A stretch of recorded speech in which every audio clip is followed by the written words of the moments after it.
வணக்கம். நீங்கள் இணைந்து கொள்வது இலங்கையின் முதற்தர செய்தி வழங்குனர் நியூஸ் ஃபர்ஸ்டின் இரவு 8 மணி பிரதான செய்தியுடன்.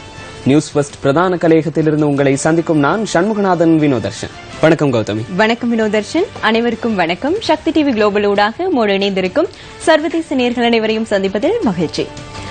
பசில் ராஜபக்சவின் பிரஜா உரிமைகள் தொடர்பில் இன்று அவரே கருத்து தெரிவித்தார். விரிவான தகவல்கள் தொடரும் செய்தியில். முதலில் தலைப்புச் செய்திகள்.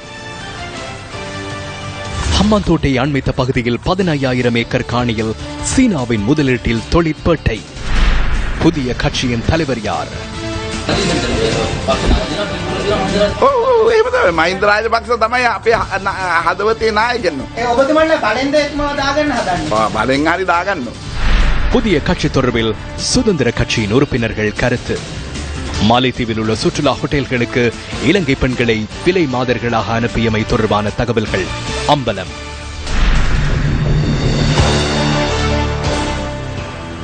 சீன முதலீட்டு திட்டமாக 15,000 ஏக்கரில் தொழில்நுட்ப பேட்டையொன்றை ஆரம்பிப்பதற்கு தயாராகுவதாக பிரதமர் ரணில் விக்ரமசிங்க கொழும்பில் நடைபெற்ற வைபவம் ஒன்றில் தெரிவித்தார். ஹம்பாந்தோட்டை துறைமுகம் தொடர்பிலும் பிரதமர் இதன்போது கருத்து வெளியிட்டார். Firstly, no one is selling the port. I can't sell the port. The land is there. We are leasing it out to a people. முதலில் நான் ஒரு விடயத்தை கூற வேண்டும். எவரும் இந்த துறைமுகத்தினை விற்பனை செய்வதில்லை. துறைமுகங்களை விற்க முடியாது. அதனை குத்தகைக்கு விடவே முயற்சிக்கிறோம். ஏனென்றால் அதற்காக பெற்ற கடனுக்கு $1.3 பில்லியன் வட்டி செலுத்த வேண்டி ஏற்பட்டுள்ளது. ஆகவே வரி அதிகரிக்கும் போது மதுபானத்திற்கு மாத்திரமே 2 மடங்காக வரி அதிகரிக்க முடியும். ஆகவே நாம் சேத்திரன் மிக கருத்துக்களை முன்வைத்துள்ளோம். துறைமுகம், விமான சேவை மற்றும் அதிவேக அபிவிருத்தி தொடர்பிலான அமைச்சுக்கள் ஒன்றிணைந்து அதன் பெரும்பாலான பங்குகளை சீராமை நிறுவனம் ஒன்றுக்கு வழங்குவது தொடர்பில் கலந்துரையாடியுள்ளனர். அதன் பிரதிபலனாக எமக்கு $1.1 பில்லியன் லாபம் கிடைக்கும். அவ்வாறு இல்லாமல் நாம் இதனை ஈடு செய்ய முடியாது. அமெரிக்காவின் வட்டி வீதம் அதிகரித்து செல்லும் பின்புலத்தில் நாம் இதனையே செய்ய முடியும். துறைமுகத்தினால் பிரதிபலன்கள் கிடைக்கின்றன. இதற்காக ஒருவர் முன்வர வேண்டும். விமான நிலையம் தொடர்பிலும் நாம் கலந்துரையாடி வருகிறோம். $2 பில்லியன் அமெரிக்க தாம் முதலீடு செய்வதாக சீனா கூறுகிறது. எனவே நாம் அதனை நிராகரிக்க வேண்டுமா? டாக்யார்டில் வருடத்துக்கு 60 கப்பல்கள் நிறுத்தப்படுகின்றன. அதனை 100ஆக அதிகரிக்கலாம். எரிசக்தி மற்றும் சீமெந்து உற்பத்தி உள்ளிட்ட அனைத்தினையும் நாங்கள் நோக்குகின்ற போது $3 பில்லியன் அமெரிக்க முதலீடு செய்வதற்கான வாய்ப்புகள் உள்ளன. மற்றும் ஒரு சீமெந்து உற்பத்தி தொழிற்சாலை ஆரம்பிக்க உள்ளதாக நமக்கு அறிய கிடைத்தது. அத்துடன் 15,000 ஏக்கரில் தாய்லாந்து பகுதியில் கைத்தொழில் பேட்டை ஒன்றை சீனா ஆரம்பிக்க உள்ளது. ஆகவே எமக்கு $8 பில்லியன் அமெரிக்க முதலீடு தேவைப்படுகிறது. இவ்வாறு முதலீடுகள் கிடைக்கும் போது நாம் இதனை கைவிட வேண்டுமா? 15,000 ஏக்கரை எவ்வாறு தேடிக்கொண்டீர்கள் என சிலர் கேட்கின்றனர். புத்தள மற்றும் யாலவுக்கு இடையில் 5 மில்லியன் ஏக்கர் காணப்படுகிறது. தெற்கு அபிவிருத்தி அமைச்சு இதனை அடையாளம் கண்டுள்ளது. டிசம்பர் மாதமாகும் போது சீன நிறுவனம் இலங்கைக்கு வரும். காணிகளில் குறைபாடுகள் ஏற்பட்டால் மொன்றாகல மற்றும் அமிலைப்பெட்டிய பிரதேசங்களை பயன்படுத்த முடியும். பிசினஸ் டுடே வர்த்தக விருது வழங்கல் விழா பிரதமர் ரணில் விக்ரமசிங்க தலைமையில் நேற்று நடைபெற்றதுடன் இதில் முன்னாள் ஜனாதிபதி மஹிந்த ராஜபக்சவும் கலந்து கொண்டிருந்தார்.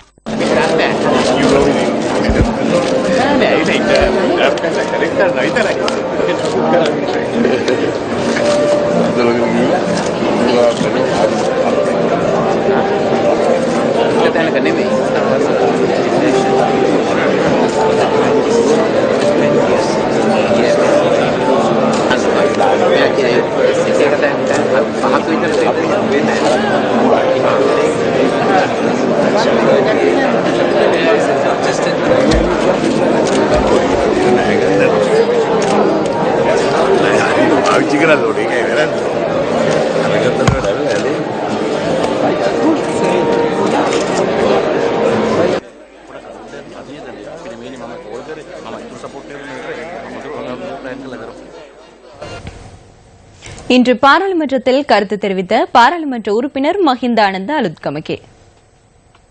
இந்த அரசாங்கம் தொடர்ந்தும் நீடிக்கும் என்று நீங்கள் நினைக்கின்றீர்களா? ரணில் விக்ரமசிங்கவின் தலைமைத்துவம் பாதுகாக்கப்பட்டமையினால் இன்று இவர்களுக்கு அமைச்சு பதவி கிடைத்தது. அதனை நாமே பாதுகாத்துக் கொடுத்தோம். அதனை நினைவில் வைத்துக் கொள்ளுங்கள். சிறிகொத்தவிற்கு காப்பட்டிட்டு தலைமைத்துவத்தை நாமே பாதுகாத்தோம். நாம் இல்லாவிட்டால் இவர்களுக்குள் அமைச்சு பதவிகள் கிடைத்திருக்காது.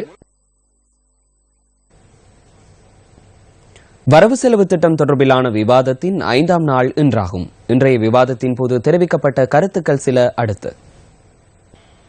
අද පත්තරේ තියෙනවා අධ්‍යාපන ඇමතිතුමා එක්තරා පාසලකට නේවාසිකාගාරයක් නැති පාසලකට අරක් කැමියෝ 5 දෙනෙක් දැම්මා කියලා. සම්පූර්ණ බොරුවක්. අද පත්තරේ නිවැරදි කරලා දාලා තිබුණා. ඒක එසේ නෑ. නේවාසිකාගාරයක් තියෙනවා. නමුත් ඒ ළමයින් අඩුවීම නිසා ඒක දැනුම් දීලානේ අමාත්‍යාංශයට. මගේ සුකුමල තරුණ ඒක බරපතල චෝදනාවක්. මොකද ඒකේ සඳහන් කරලා තිබ්බා කම්කරුවෝ මෙහෙම ප්‍රමාණයක් දක සම්පූර්ණ බොරු. දැන් මගේ ප්‍රශ්නය මේ වෙනකොට අධ්‍යාපන අමාත්‍යාංශයට කම්කරුවෝ දාලා තිනවා ඔබතුමා 3000ක් ඔබතුමා දාලා තිනවා. கல்வி அமைச்சுக்கு 3000 தொழிலாளர்களை இணைத்துக் கொண்டுள்ளீர்கள். எனினும் ஐக்கிய தேசிய கட்சிக்காக செயற்பட்டவர்களுக்கு இன்று ஆக குறைந்தது பாடசாலையின் தொழிலாளர் பதவி கூட கிடைத்ததில்லை. உங்களுக்காக பேசுகின்றமை தொடர்பில் நீங்கள் எனக்கு ஏதாவது தொகையை செலுத்த வேண்டும். ஐக்கிய தேசிய கட்சியின் தலைவர் கலந்து கொள்ளும் கூட்டம் ஒன்றில் இதனை பேசினால் தொகுதி அமைப்பாளர் பதவியும் இல்லாமல் போய்விடும். இன்று பாராளுமன்றத்தின் 15 பேரை சிறையில் அடைத்துள்ளனர். යහපාලන ආණ්ඩුවේ හොරු නැහැ කිව්වා. මම එතුමාගෙන් අහනවා දැන් එතකොට අපිට හිරේ දාලා තියෙන්නේ ඒගොල්ලන් අධිකරණයට අපහාස කිරීමක් මේක. කවුද බැදුම් කර හොරකම් කරේ අගමැතිතුමානේ. බැදුම්කම හොරකමට කාටද චෝදනාව තියෙන්නේ අගමැතිවරයාට. ඊළඟ අහගන්නවා අගමැතිතුමාගෙන් හොරකම ගැන. බිලියන 15ක් හොරකම් කරේ අපිද? අහනවා කියන මහ එක්කෙනාගෙන්. පුළුවන් නම් නැගිටලා මන් දෙන්නම් මගේ වෙලාව. කියන්න.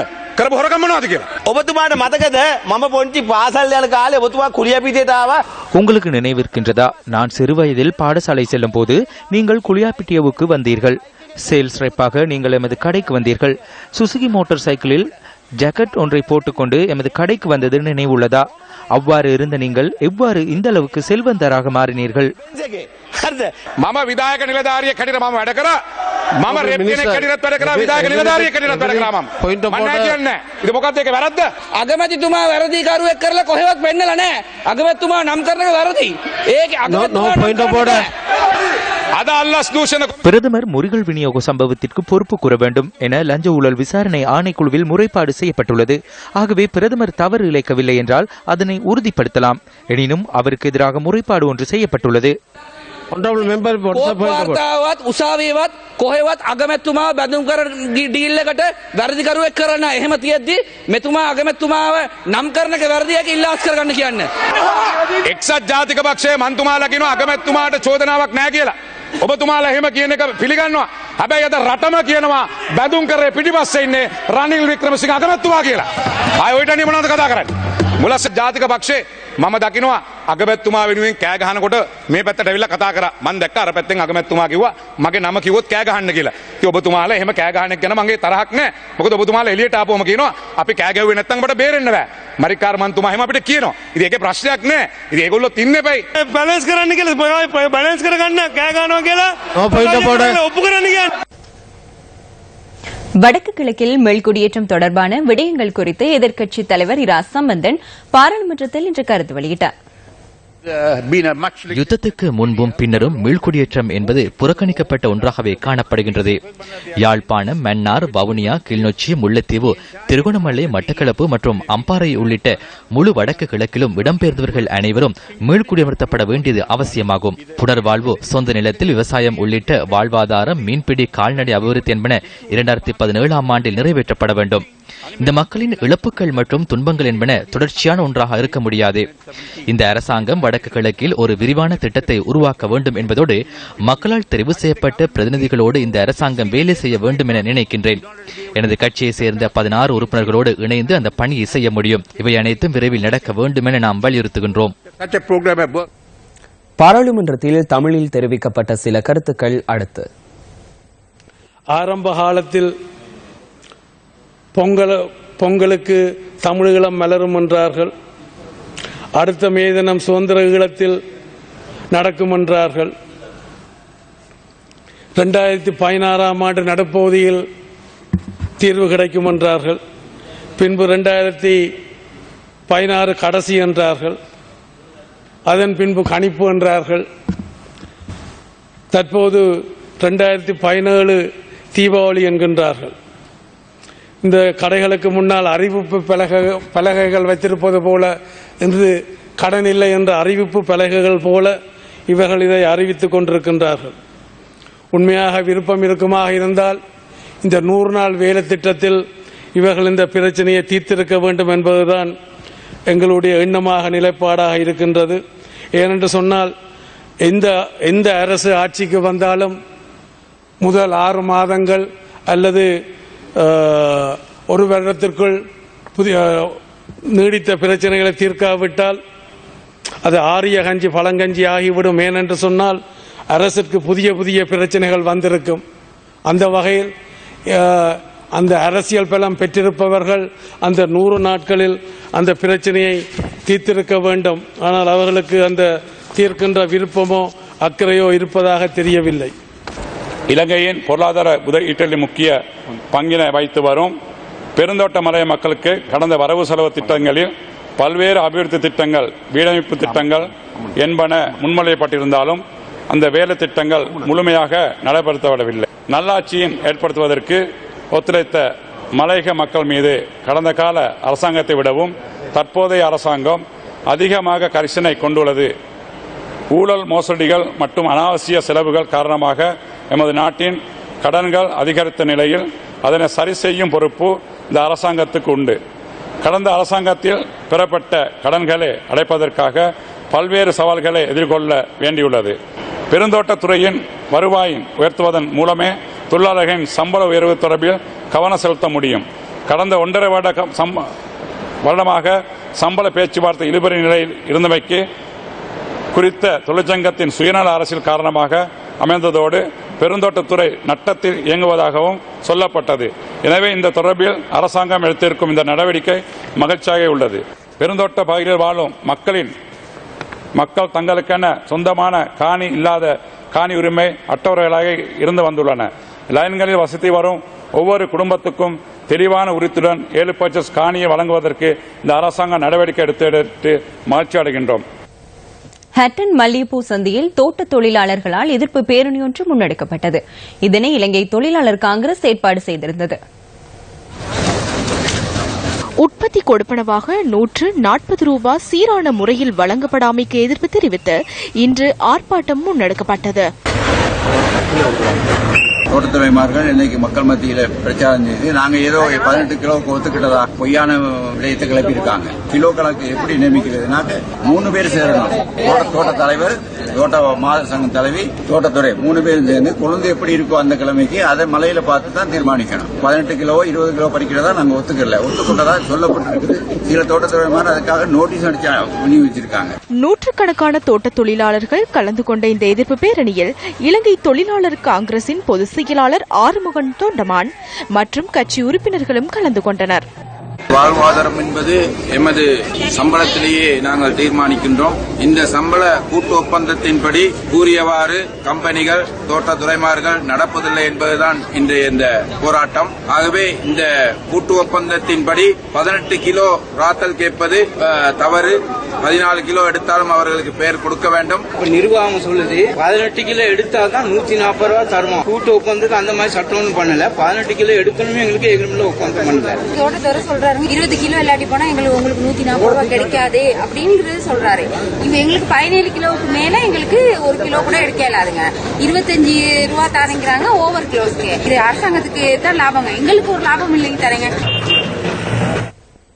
எதிர்ப்பு பேரணியை தொடர்ந்து அண்மையில் கைச்சாத்திடப்பட்டு கூட்டு ஒப்பந்தம் தொடர்பில் தொழிலாளர்களுக்கு தெளிவூட்டும் கூட்டம் ஒன்று ஹட்டன் டன்பாரில் நடைபெற்றது. எதை கேட்டாலும் சொல்றாங்க கூட்டு ஒப்பந்தனாலதான், கூட்டு ஒப்பந்தனாலதான். இப்ப தேயிலை விலையெல்லாம் ரொம்ப கம்மியா இருந்ததுனாலதான் இது ஈடுபட்டு வந்தது கொஞ்ச நாள். ஆனா இன்னைக்கு நம்ம ஒரு அக்ரிமெண்ட் பண்ணிருக்கோமோ அதை கையொப்பட்ட சில பேர் இதை மதிக்க தெரியலன்னா வேற வழியே இல்லை, அவங்கள கோர்ட்டு கொண்டு போறாரு. அதை விட அதனால யாரும் இது கிடைக்கலையே அது கிடைக்கலையே கவலைப்பட தேவையில்லை. நிச்சயமா அடுத்த வாரம் அவங்கள கொண்டு போவோம். அதே நேரம் இதுல இன்னொன்று புதுசா எழுதியிருக்கோம். அப்படின்னா ஆர்பிசி கம்பெனிகள் தோட்டங்களை முழுசா துப்புரவு பண்ணணும். எங்கேயும் போய் அவங்க கூட சொன்னாங்க மலையில மூடிட்டு போறாங்க, காடா இருக்கு, அவ்வளவு மலையை துப்புரவு பண்ணணும். இதுக்கு நிச்சயம் ஒரு முடிவு கிடைக்கும். அதே நேரம் இந்த கூட்டு ஒப்பந்தத்தை பத்தி பல பேர் என்னமோ சொல்றாங்க. இதுல இருக்கிறது நம்மளை பாதுகாத்துக்கிறதுக்கே தவிர இல்ல நம்மளுக்கு காட்டி கொடுக்கறதுக்காக இல்லை. அதை வாசிக்க தெரியாதவன் அதை எப்படி வேணாலும் பேசலாம். இப்ப 730 எல்லாரும் சொல்றாங்க. இது போக இன்னொன்று மறைஞ்சிருக்கு. இதுல 75 ரூபா வருது இபிஎஃப் இடிஎஃப். நீங்க ரிட்டையர் ஆனோடு தான் அந்த காசு எடுக்கிறீங்க. 75 ரூபா வருது. அதே சேர்த்தீங்கன்னா 805 ரூபா இன்னைக்கு முழுசா சம்பளம். அதே நேரம் ஒரு 10 கிலோ யாராவது கூட எடுத்தீங்கன்னா 1000 ரூபா உங்க கைக்கு கிடைக்கும். 1000 ரூபா கிடைக்கும் மொத்த சம்பளத்துல. எவனாவது சொன்னானா அவங்கள காப்போத்த சாராயம் விலை எனக்கு தெரியல, ஒரு 5 ரூபா இருக்குமா? 350 ரூபாயா? இந்த உங்க தெரிஞ்சவங்க சொல்லுங்கப்பா. 400 ரூபா. யாராவது சொல்றாங்க நான் குடிக்க வேணாம்னு சொல்லக்கூடாது, நான் குடிக்காதனால சொல்லக்கூடாது. கட்டாயம் குடிக்க. சிகரெட்டு விலை 57 ரூபா. பீடா ஒரு வெத்தில வாங்கி போடுறதுனா கூட 8 ரூபாயோ 9 ரூபாயோ? 30 ரூபா. பீடா 50 ரூபாயா? 30 ரூபா. ஆனா நீங்க சந்தை பெரிய ஸ்தாபனத்துக்கு, உங்களை கட்டி காத்த ஸ்தாபனத்துக்கு, உங்க அப்பே மூப்பாட்டை எல்லாம் கட்டி காத்த காங்கிரஸ், அதன் மூலம் இந்த நாட்டில் மானத்தோட மரியாதையோட வாழ்ற காங்கிரஸ், வாழ வைக்கிற காங்கிரஸுக்கு, உரிமையெல்லாம் வாங்கி கொடுத்த காங்கிரஸுக்கு ஒரு நாளைக்கு சந்தா எவ்வளவு கொடுக்குறீங்கன்னா வெறும் 5 ரூபா. அதை மிச்சம் முடிச்சிட்டீங்கன்னா நீங்க எல்லாம் நடு ரோட்டுக்கு வந்துடலாம். கேட்க நாதி இருக்காது. இன்னைக்கு உரிமை இல்லாம இருந்தா இருப்பானா? இன்னைக்கு இங்க போய் கத்துற பார்லிமெண்ட் புது வரவுகள் இன்னும் சிடபிள்யூசி போன மேல சைன் பண்ண சம்பளம் தான் இன்னும் உங்களுக்கு கிடைக்குது. கடந்த சம்பள பேச்சு எடுத்தப்ப 1.5 வருஷம் இருந்துச்சு.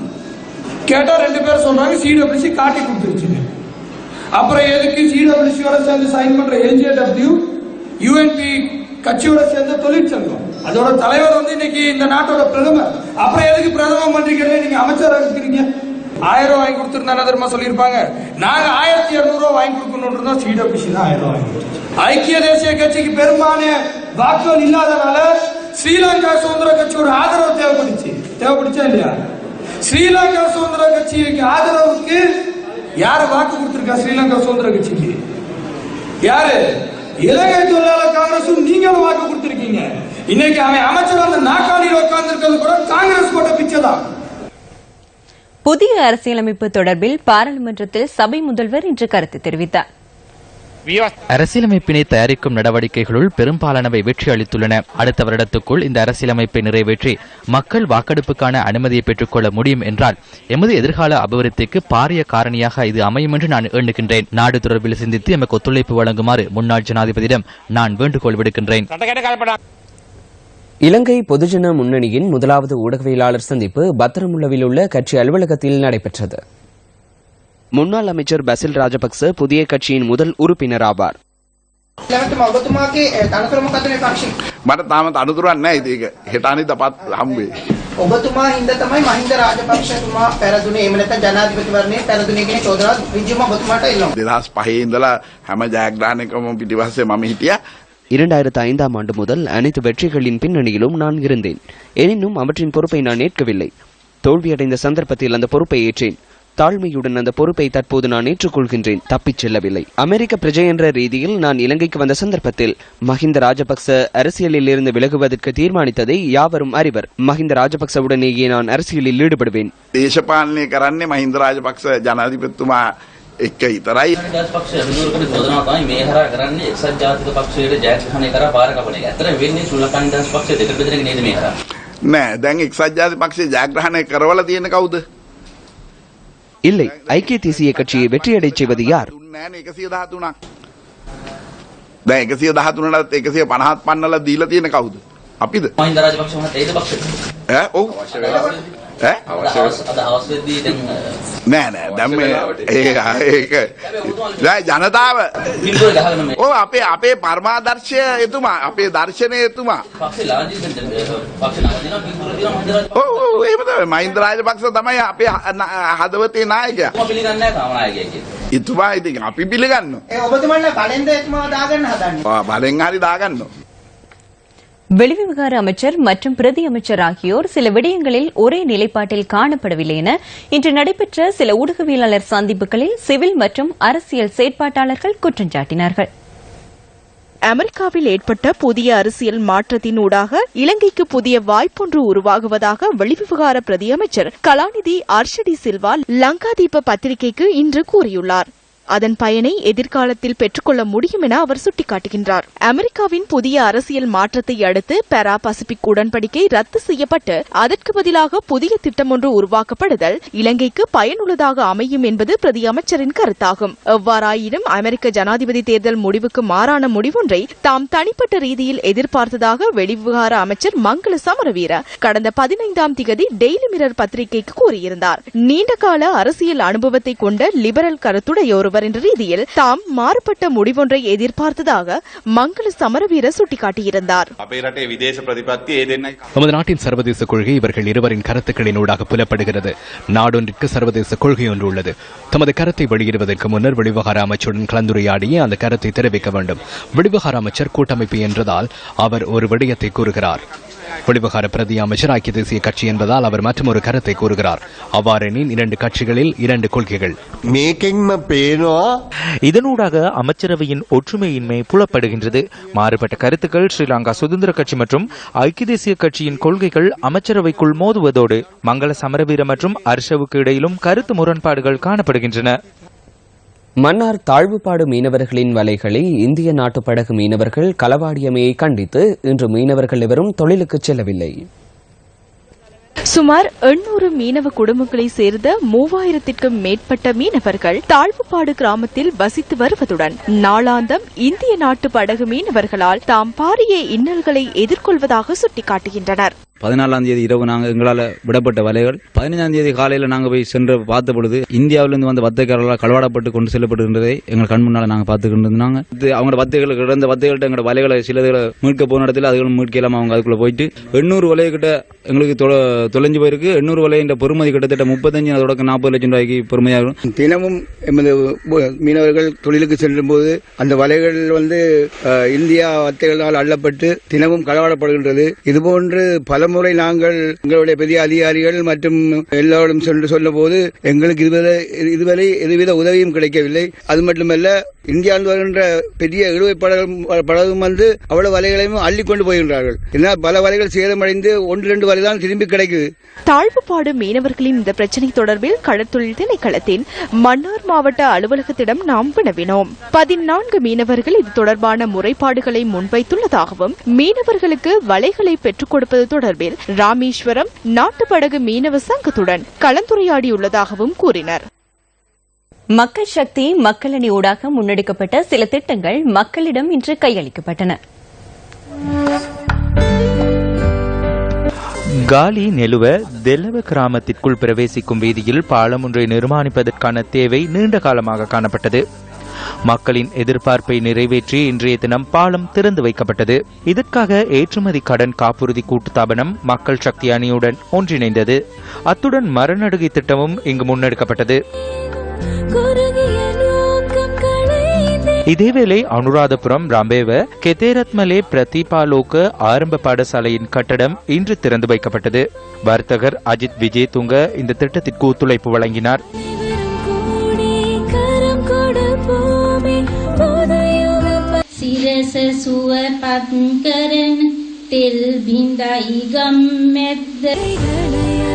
வவுனியா கட்குளம் நீர்த்திட்டத்திற்கான அடிக்கல் இன்று நாட்டப்பட்டதுடன் ஹம்பாந்தோட்டை சமோதாகம கனிஷ்ட வித்தியாலயத்தின் கழிவறை கட்டமைப்பு மற்றும் நீர்த்திட்டம் ஆகியன இன்று திறந்து வைக்கப்பட்டன. மாலைத்தீவில் உள்ள சுற்றுலா ஹோட்டல்களுக்கு இலங்கை பெண்களை விலைமாதர்களாக அனுப்பியமை தொடர்பிலான தகவல்கள் கண்டறியப்பட்டுள்ளன. சுற்றுலா விசா மூலம் 70 தொடக்கம் 100 வரையான இலங்கை பெண்களை மாலைதீவில் உள்ள ஹோட்டல்களில் விலைமாதர்களாக இதுவரையில் பணியில் அமர்த்தியுள்ளதாக தகவல்கள் பதிவாகியுள்ளன. அந்த தகவல்களுக்கு அமைய முன்னெடுக்கப்பட்ட விசாரணைகளின் பின்னர் வெளிநாட்டு வேலைவாய்ப்பு பணியகத்தின் விசேட விசாரணை பிரிவின் அதிகாரிகள் கடந்த செவ்வாய்க்கிழமை உபாய மார்க்கத்தின் ஊடாக இந்த செயற்பாட்டில் ஈடுபடும் ஒருவரை தொடர்பு கொண்டனர். பெண்ணின் புகைப்படத்தை கையடக்க தொலைபேசியின் ஊடாக அனுப்புமாறு குறித்த நபர் அறிவித்துள்ளார். புகைப்படம் அனுப்பப்பட்டதை அடுத்து பத்ரமுல தியன பூங்காவிற்கு செவ்வாய்க்கிழமை இரவு குறித்த பெண்ணை வருமாறு குறித்த நபர் அழைப்பு விடுத்துள்ளார். அதன் பிரகாரம் செயற்பட்ட அதிகாரிகள் தியத்த பூங்காவிற்கு சென்றதுடன் நபரையும் சுற்றி வளைத்தனர்.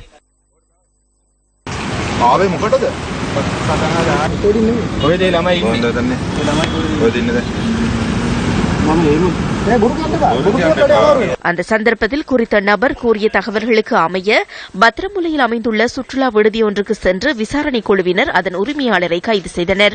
பெண்களை மாலைத்தீவிற்கு அனுப்புவதற்கு முன்னர் அந்த விடுதியிலேயே தங்க வைக்கப்படுவதாக கண்டறியப்பட்டுள்ளது. 1,50,000 ரூபாய் சம்பளத்துக்கு தொழில் நிமித்த மாலைத்தீவுக்கு அனுப்புவதாக சுற்றுலா விசா ஊடாக இந்த பெண்களை அனுப்பியுள்ளனர். எவ்வாறு இந்த பெண்கள் சென்றுள்ளார்கள் என்பது தொடர்பில் விசாரணைகள் முன்னெடுக்கப்பட்டு வருகின்றன. இந்த விசாரணைகள் நிறைவு பெற்ற பின்னரே எந்த அடிப்படையில் பெண்கள் அழைத்துச் செல்லப்பட்டுள்ளார்கள் என்பதனை கூற முடியும். 2 சந்தேக நபர்களும் கடுவல நீதவான் நீதிமன்றத்தில் ஆஜர்படுத்தப்பட்டதன் பின்னர் எதிர்வரும் 21ஆம் தேதி வரை விளக்கமறியலில் வைக்கப்பட்டதுடன் இதனுடன் தொடர்புடைய பங்களாதேஷ் பிரஜை ஒருவரை தேடி விசாரணைகள் முன்னெடுக்கப்பட்டுள்ளன. எமது பணியகத்தின் பதிவு நிறுவனத்தினூடாக பதிவு செய்து வெளிநாட்டு வேலைகளுக்கு செல்ல வேண்டும். உறவினர்களோ நண்பர்களோ கூறுவதற்காக எந்த ஒரு பெண்ணும் வெளிநாடு செல்ல முயற்சிக்க வேண்டாம். உங்களின் பாதுகாப்புக்கான உறுதியை எமக்கு வழங்க முடியாது. குற்றச்செயல்களுடன் தொடர்புபட்டவர்கள் என சந்தேகிக்கப்படும் 4 பேர் கைது செய்யப்பட்டுள்ளனர். வவுனியா குற்றத்தடுப்பு பிரிவினரால் சந்தேக நபர்கள் நேற்றிரவு கைது செய்யப்பட்டதாக போலீசார் குறிப்பிட்டனர்.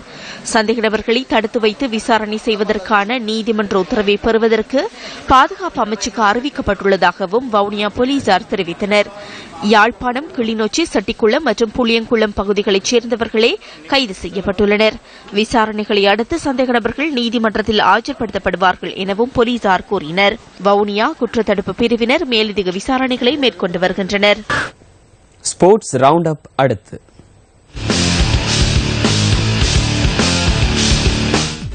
இலங்கை மற்றும் இங்கிலாந்து மகளிர் அணிகளுக்கு இடையிலான 4வது இறுதியான ஒருநாள் கிரிக்கெட் போட்டி 2ஆம் நாளுக்கு பிற்போடப்பட்டுள்ளது. இந்த போட்டி கொழும்பு ஆர் பிரேமதாஸ் மைதானத்தில் இன்று காலை ஆரம்பமானதுடன் போட்டியில் முதலில் துடுப்படுத்தாடிய இங்கிலாந்து மகளிர் அணி 50 ஓவர்களில் 9 விக்கெட் இழப்புக்கு 240 ஓட்டங்களை பெற்றது. நெட்டலிஸ் கீச்ச 77 ஓட்டங்களை அதிகபட்சமாக பெற்றார். பந்துவீச்சில் இனோஷி பிரியதர்ஷினி மற்றும் இனோகா ரணவீர் ஆகியோர் தலா 3 விக்கெட்டுகளை கைப்பற்றினர். இலங்கை மகளிர் அணி 17 தட களமிறங்கிய போது மழை காரணமாக ஆட்டம் தடைப்பட்டதால் போட்டி நாளைய தினத்துக்கு ஒத்திவைக்கப்பட்டது. அதன்படி இலங்கை மகளிர் அணி 241 ஓட்டங்களை நோக்கி நாளைய தினம் பதிலளித்தாட உள்ளது.